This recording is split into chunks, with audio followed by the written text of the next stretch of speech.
শিবিরের অফিস থেকে 2 বস্তা স্ট্যাম্প ও অস্ত্র উদ্ধার। অভিযান চলমান।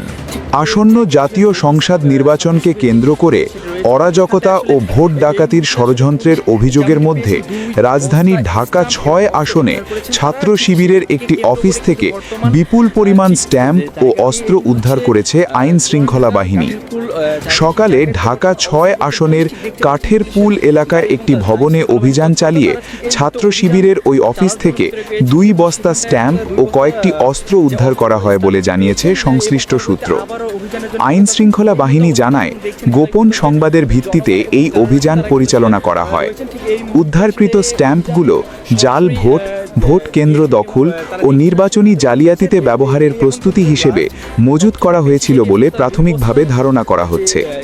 এছাড়া উদ্ধার হওয়া অস্ত্রগুলো নির্বাচনী সহিংসতা ও অরাজক পরিস্থিতি তৈরির উদ্দেশ্যে রাখা হয়েছিল কিনা তা খতিয়ে দেখা হচ্ছে।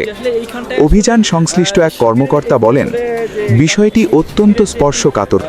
আমরা উদ্ধারকৃত আলামত যাচাই করছি এবং এর সঙ্গে কারা জড়িত তা শনাক্তে কাজ চলছে। অভিযান এখনও চলমান।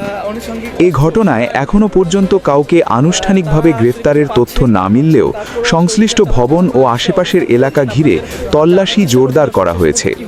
আইন শৃঙ্খলা বাহিনীর দাবি, আসন্ন নির্বাচনকে সামনে রেখে যে কোনো ধরনের নাশকতা ও ষড়যন্ত্র কঠোরভাবে দমন করা হবে। এ বিষয়ে ছাত্র শিবির বা জামায়াতের পক্ষ থেকে তাৎক্ষণিক কোনো প্রতিক্রিয়া পাওয়া যায়নি।